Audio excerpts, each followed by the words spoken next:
Hi everyone, welcome to yet another episode of RSVP with Puneet. I am so glad that I've been doing these episodes, for you and with you, during the time when we were during lockdown and now when the lockdown has been partially lifted. So the whole idea behind the series is to bring you up close with different industry professionals and friends from the industry and talk to you about different issues and things which are important to you as a bride, as a groom, as a couple, as a family who soon going to witness or plan a wedding for their near or dear ones. So we've spoken to people from different walks of life, from makeup to decor to beauty to fashion to styling. We've covered it all, but we've merely covered the tangible aspects. What about something which is incubating within you? What about the anxiety? What about the anxiousness? So today we'll be talking about mental wellness. We'll be talking about mental hygiene, which is very important for any bride, for any groom, for a couple, for a family, for a healthy lifestyle. So I have someone very special that we'll be talking to. I have someone you've often seen on the silver screen with her amazing beauty and her sheer finesse. But today I'm going to talk to her as a doctor. She is a trained and an experienced doctor, a wellness counselor, an amazing person, someone you can always go to when it comes to mental hygiene and health and wellness. So I'm talking about Dr. Aditi Govitrikar. We will be talking to her soon, and I'm glad she's going to be a guest on the show. So let's connect with Aditi. We're just connecting with her. So Aditi has not just only do the silver screen, she's also when it comes to taking care of your mental wellness. Mental wellness is the issue which is very important because a lot of brides and grooms these days might be facing anxiety, might be facing a lot of mental vulnerability. Hi Aditi. Hi Puneet, how are you? I am very well. How are you? I'm well. Thank you. Great. I'm so thrilled to be talking to you today on the show. I'm damn excited. Pleasure's mine. Thank you for having me. Our pleasure. So Aditi, we would love to talk about to the brides and grooms out there in terms of mental wellness and all, because a lot of them unfortunately had to cancel their wedding or maybe postpone their wedding. True. In near future, wherein they don't even know the date, so they're a lot more anxious than ever. Before talking about that, we would first like to know about your journey. How did you started, beginning of your career and so on and so forth. Right. So I started my career, not really career, but I wanted to be a doctor. I did become a doctor, but I never got a chance to practice it because I got into modeling, and that happened by chance.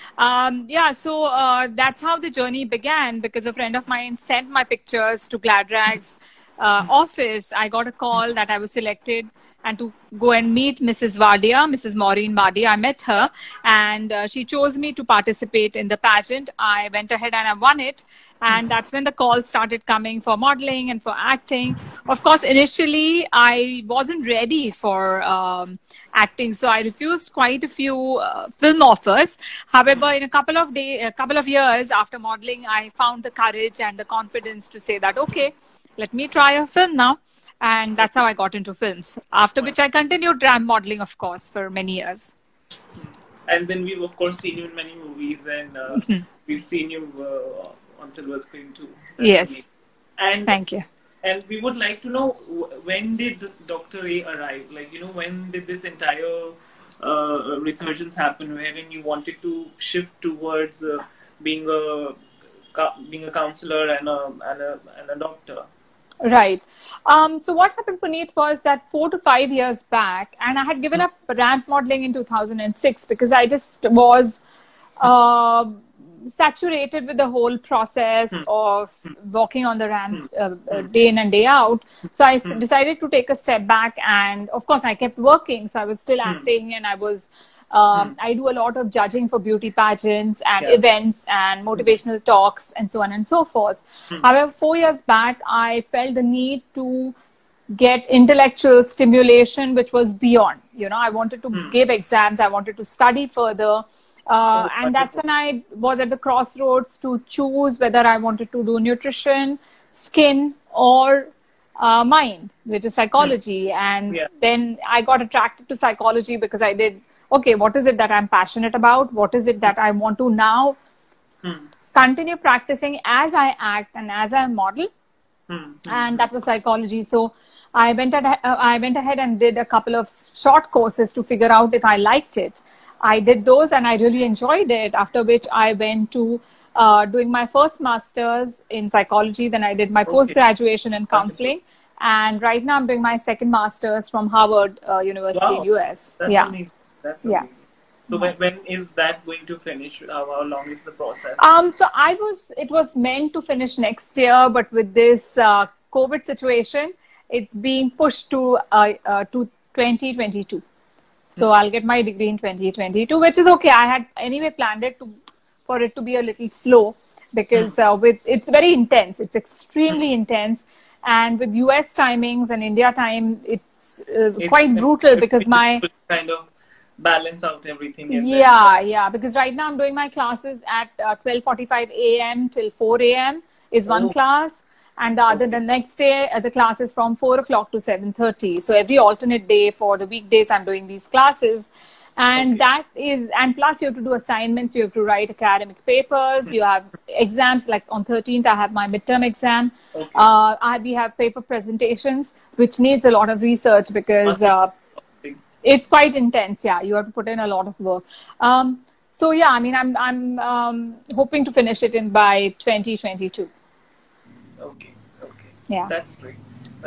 So I would like to know your viewpoint on mental wellness. Why do you think it's important? Because mind is it, right? I mean, we think that our mind lives in our body. However, I would say that look at it differently. Your body lives in your mind. There is nothing outside of you. Whatever exists is in your mind. Like, for example, even colors, which comes as a surprise to many people, that if I say that there are no colors, it's what your perception is. Like, if you take white light, for example, it has all 7, 8 colors that we see. However, because the certain object absorbs certain waves, so certain colors are absorbed and the others are reflected, that's the color we see. Right? So this is a very fascinating way of looking at life and at looking at things, to say that nothing exists outside of us. It's all within me.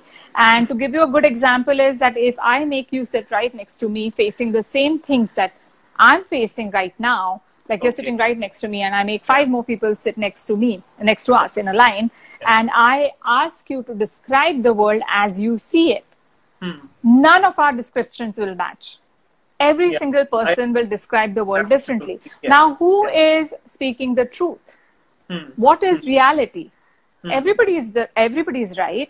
So, but ultimately, it is a perception, right? So that becomes a very important thing.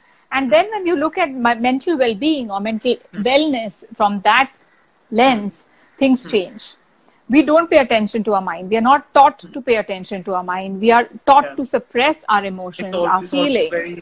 It's always moving. There's never we are never patient enough, I think. There's always patience in us. Yeah, right. So even when we are growing up, if we fall down and we get hurt, we scrape our knees and we scrape our elbows and little blood comes out and you are in pain. People around you will say, "Arey koi nahi, kuch nahi hua, chal ut ja, dust it off, it's okay." But it's not okay.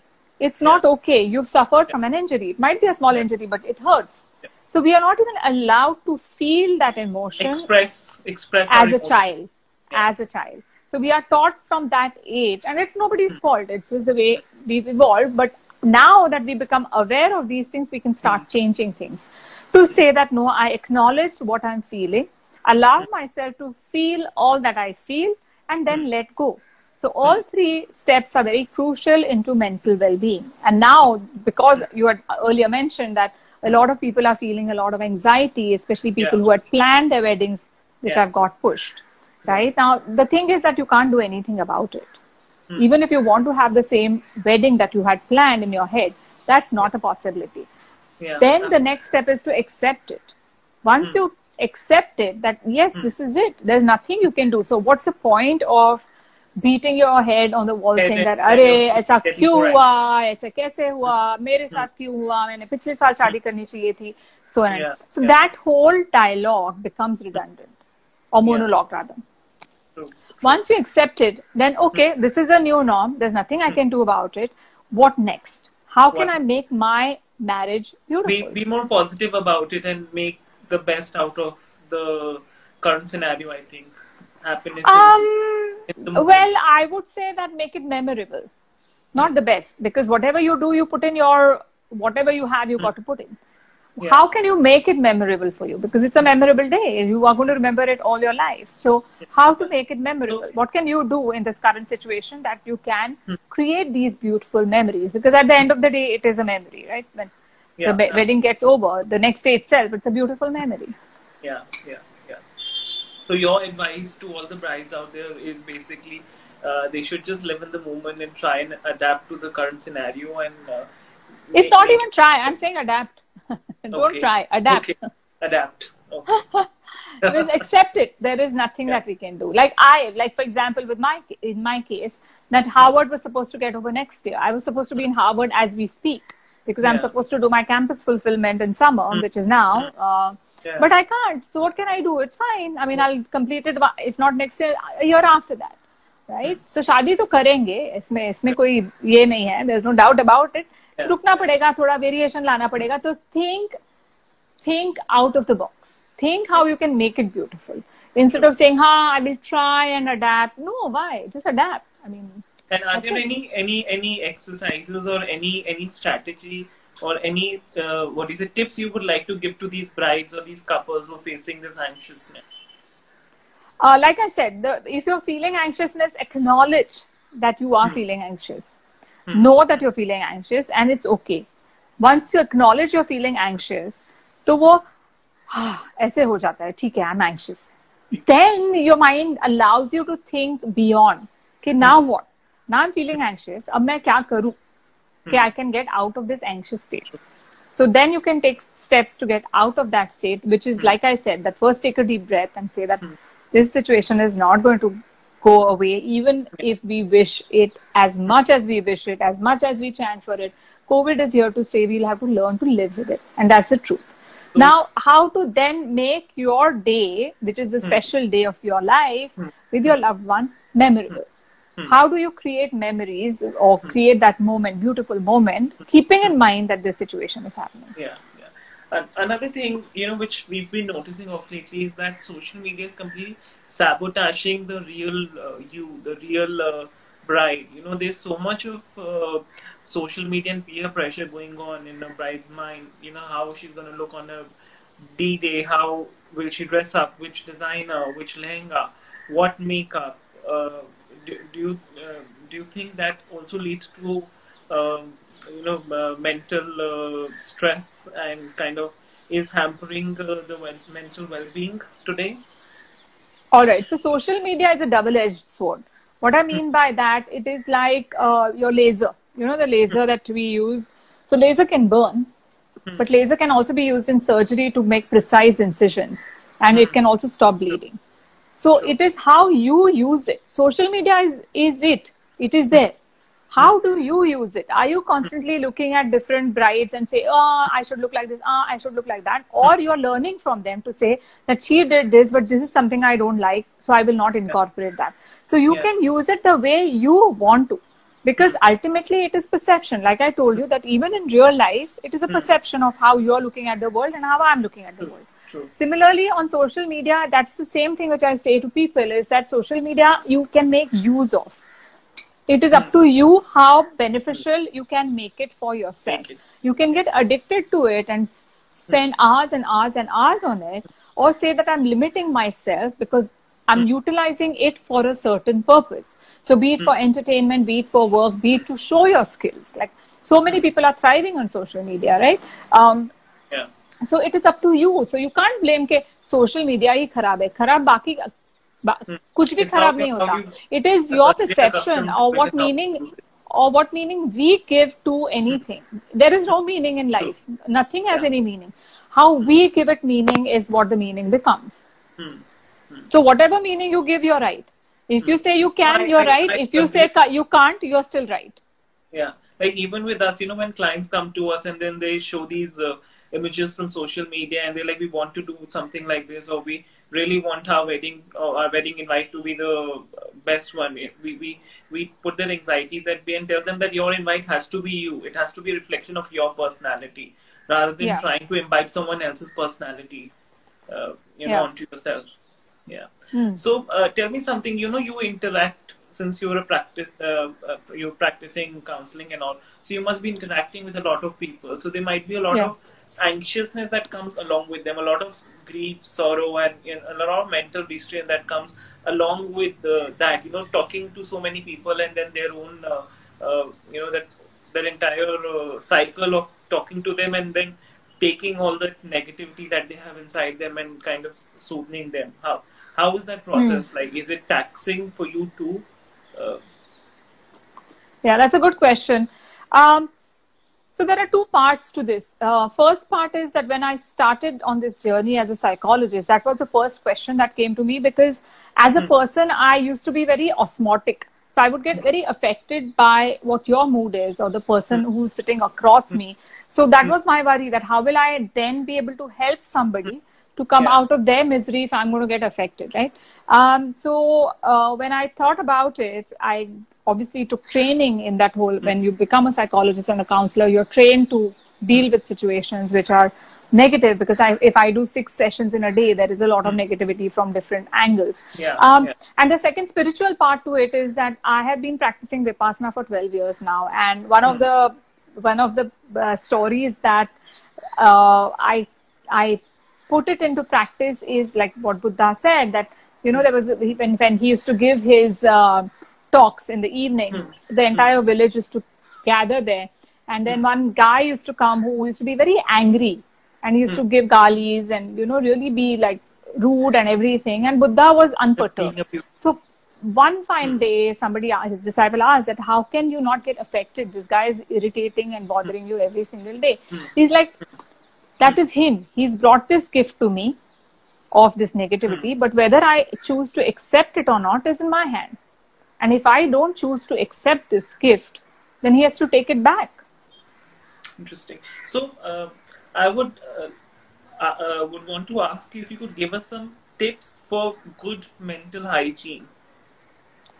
Firstly, become aware that you want to live in the present moment. And this happens if you do this exercise in a party where people ask, right? The air kissing, and people say, how are you? And you say, yeah, I'm fine. And you move on even without listening to the response.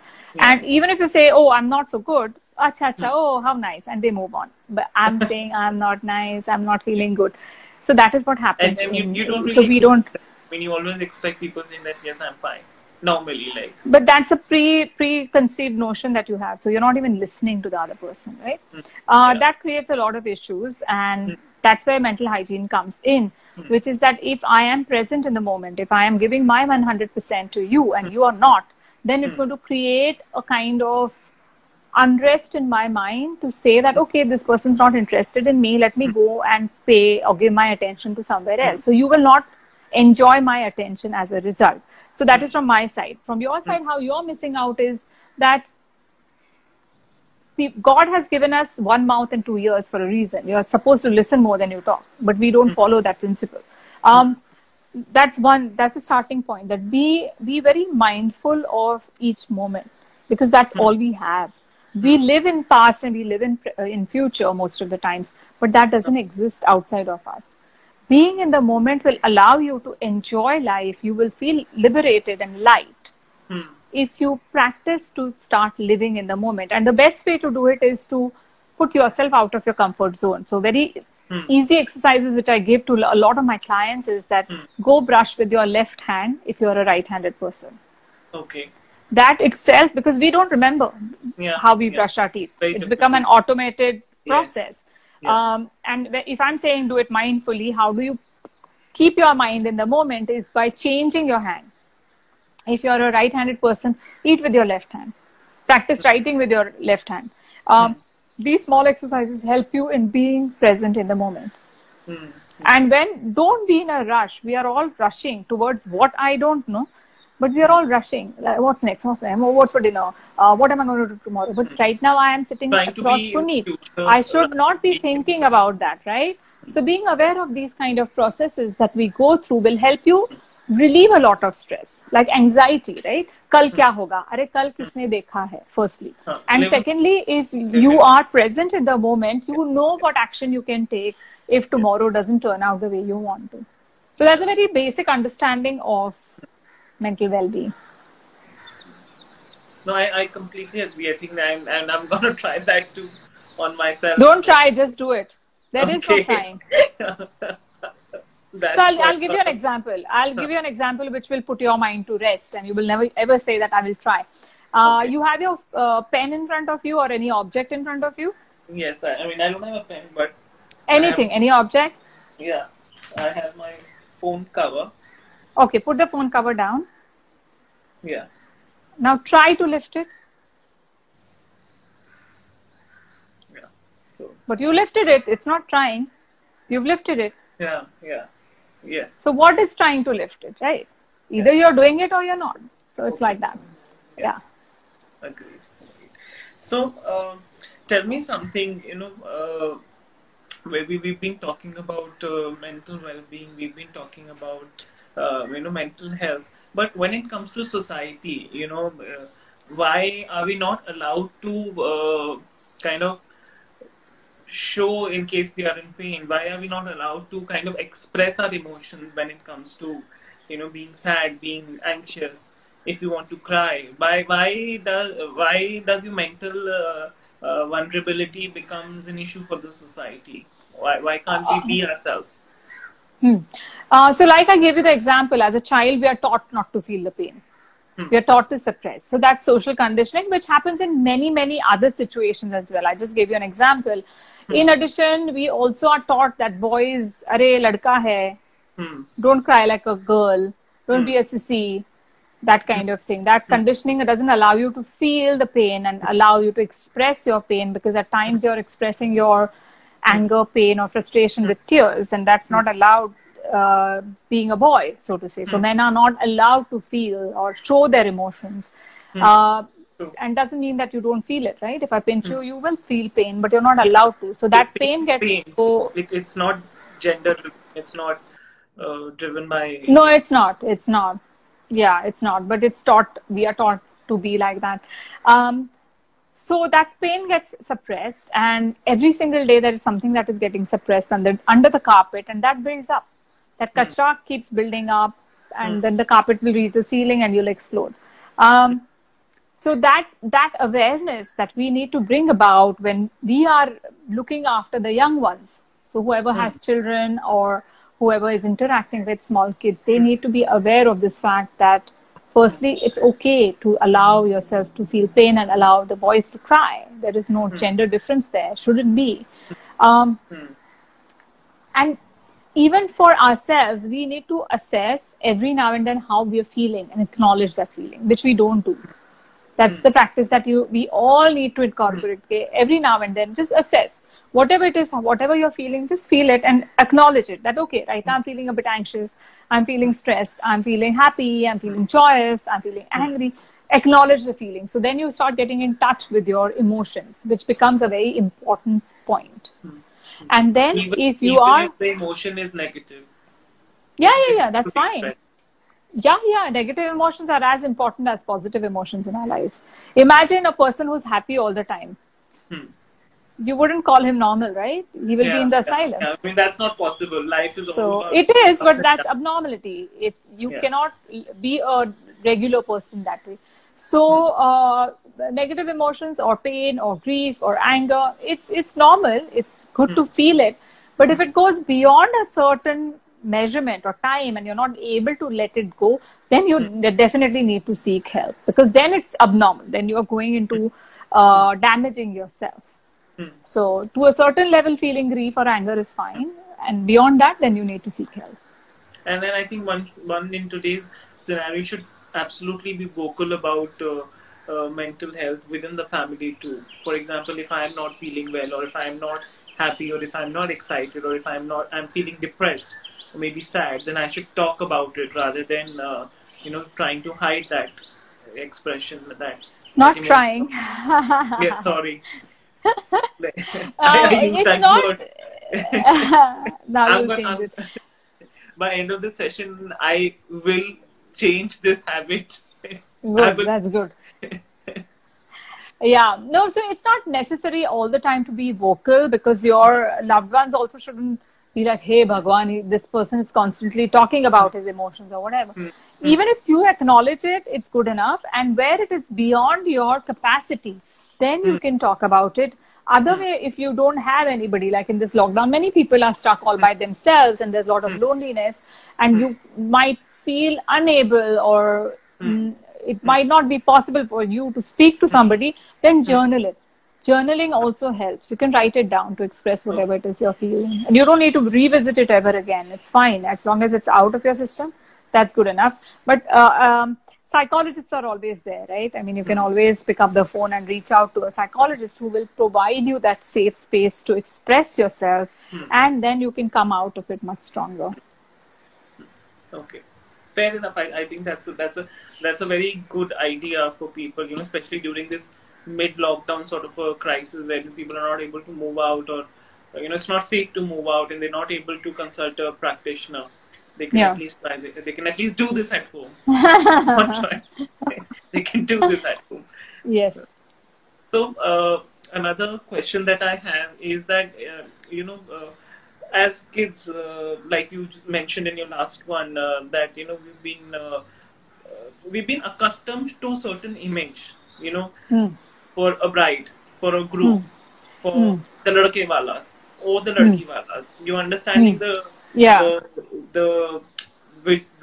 kind of image that's being created. Why is it that always ladke walas are supposed to be the bigger ones out here, not the ladki walas? Why is that? I mean, that's such a weird notion by the society. Yeah, that's because India is a patriarchal society.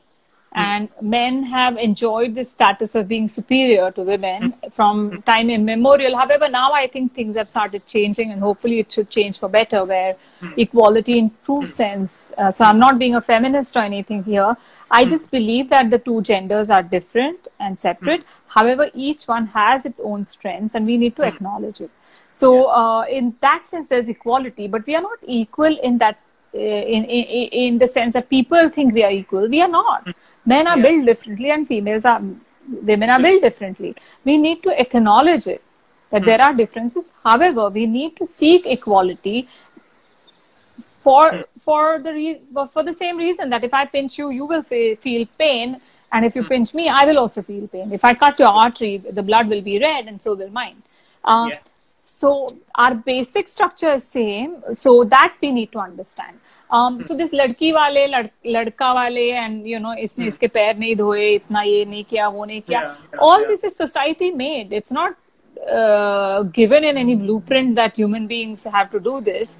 So it is up to us how we look at it, and we need to put our foot down to say that no, I'm not going to stick to these rituals which existed for a reason. Maybe, I don't know, in earlier days, but now I think things have changed, and we need to start changing with those. So it's high time that parents of the groom and the bride realize this, the grandparents realize it, and the groom and bride together, if they hold hands and say that we will not allow this ritual which existed, because it doesn't make sense anymore. Look, rituals and rites have their own place in our lives. So I'm not saying all of them need to change, but some of them definitely need to. We need to evolve.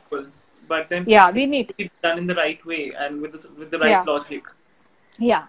So we need to evolve with time, and I'm not saying that everything needs to change. Like I said, you need to respect the elders. You need to give the due respect to both sides of the elders equally. So that remains. As a human being, you have to be able to do that.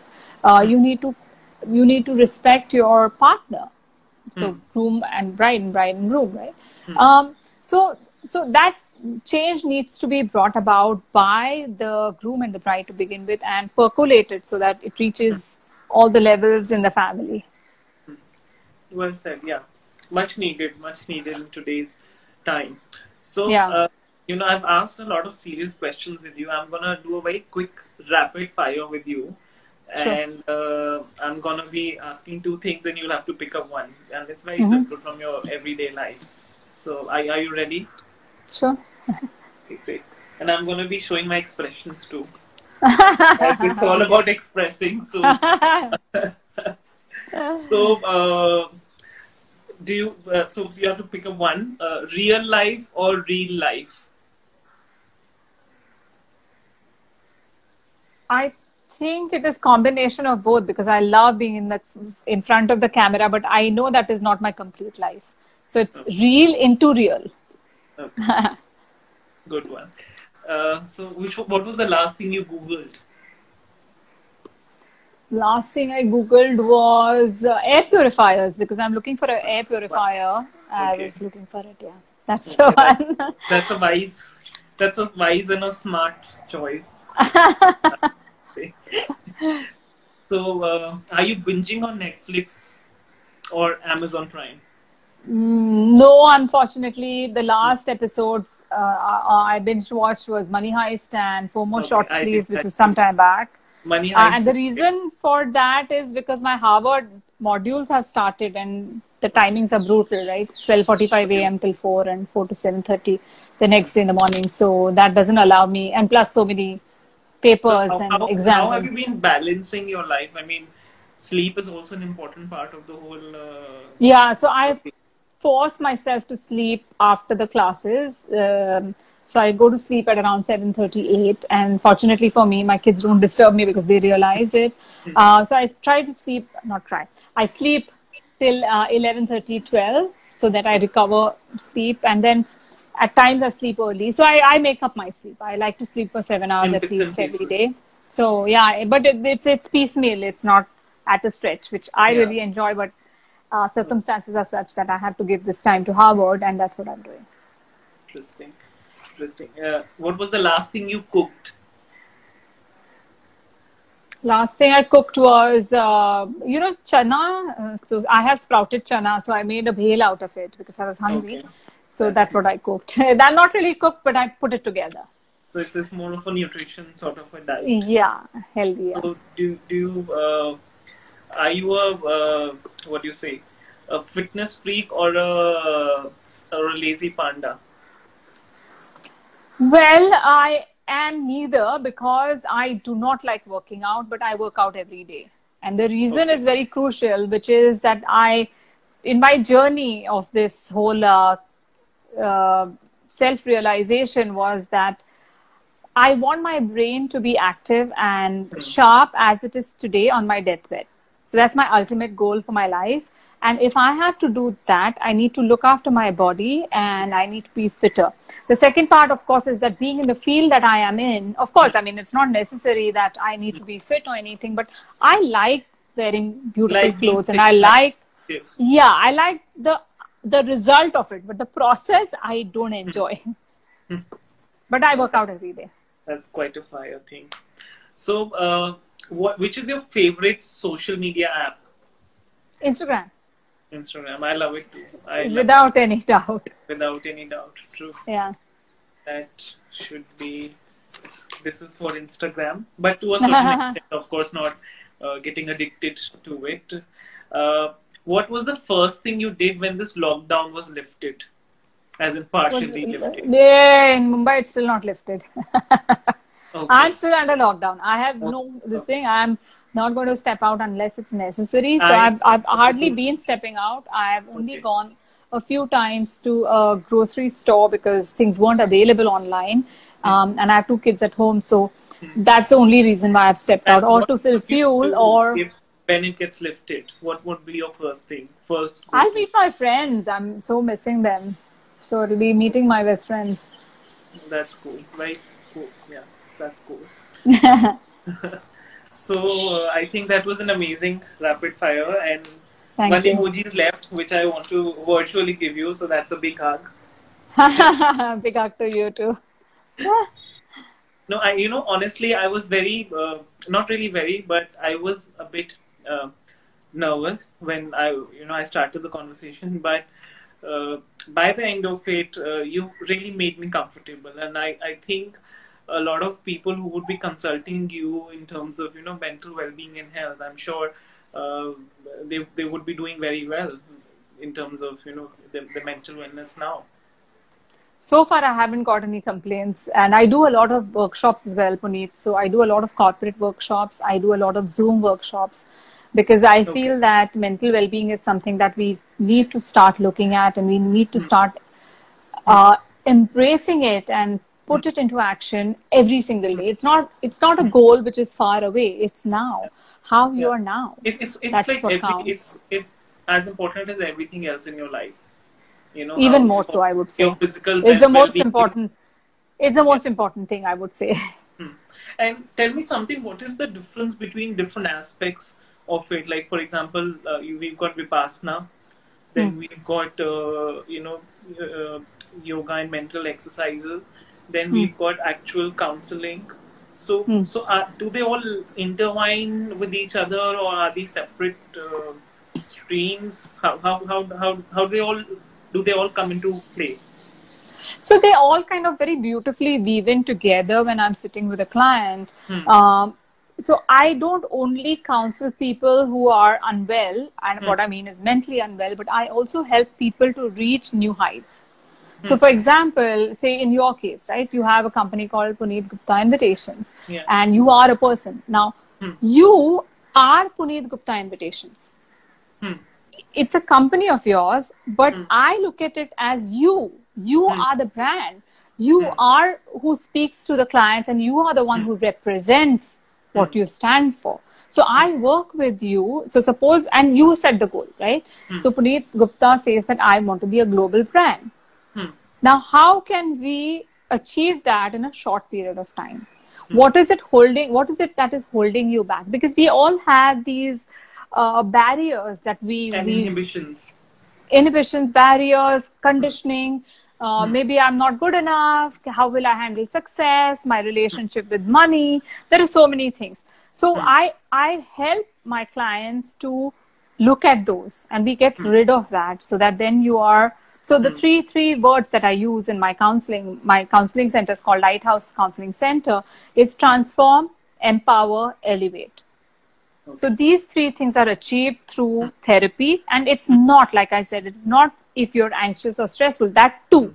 But I help you come out of that to a regular level of stress, or whatever little bit of stress is required in life, and to then catapult yourself into being the person that you're meant to when you were born.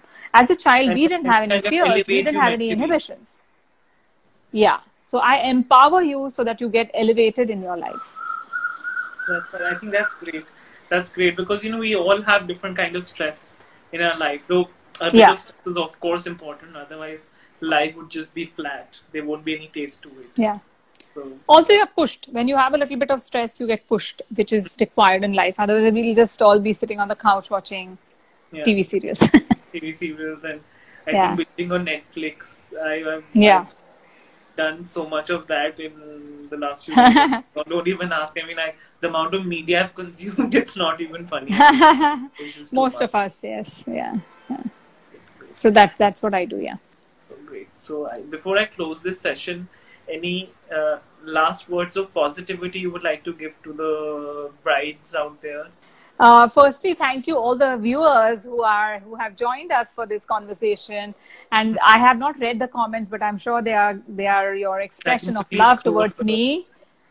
So thank you very much to all the viewers who are here and listening to us. And the message that pretty much I kind of say to everybody is that you're unique. There is nobody else in the world who is you. There's only one Puneet Gupta. There's only one Aditi. There is nobody else who is like you. Special. God has made you so special. Why hold back from what you're supposed to be or meant to be? We all have tremendous potential. There is some background sound. I'm sorry about that. Not in my control. No, that's fine. So Yeah, so that is what I'm asking you to, after this session ends, look at yourself in the mirror and acknowledge yourself for who you are. You are a beautiful human on this planet. So acknowledge that and celebrate that today. Mm. Mm. Yeah. Mm. I will. I'm gonna do that. I think there's so much of, I feel a lot more confident now after talking to you in general. Like, Super. there's so much of positivity to talk to you. So I think Thank you.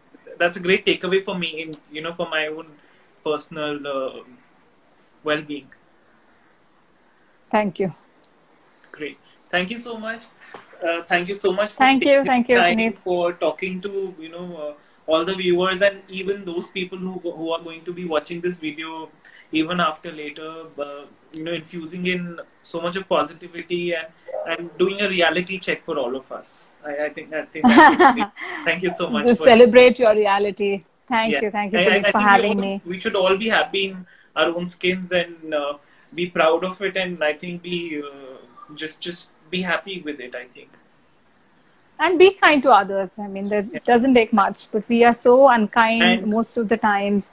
And it's painful to see that. Never try, always achieve it.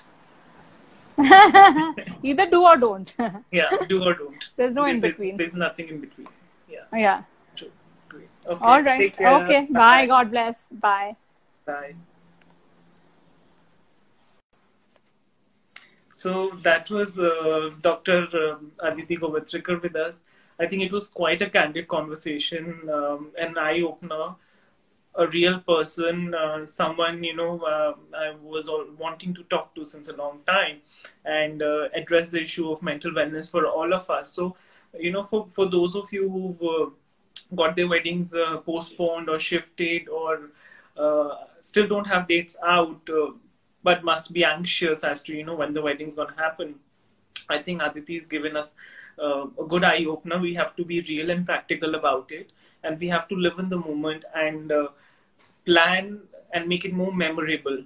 So I think memories is what makes it all unique. So be calm down, take it with these. If you don't want to plan your wedding at all right now, just close that chapter right now for some time, few months. Pick that book up again. If you still want to plan your, your wedding, there are a lot of professionals out there like us and like many others, from invitations to planning professionals to decor and so on and so forth. We're all doing a lot of intimate weddings, so we can always help you. And for those of you who have recently got married in the lockdown and have been wondering if they couldn't have the original plan in mind, I think never mind. You can always plan a bigger and a grander reception on first year anniversary when things are better after this pandemic is over. So till then, stay home, stay safe, and celebrate yourself. Love the skin you are in.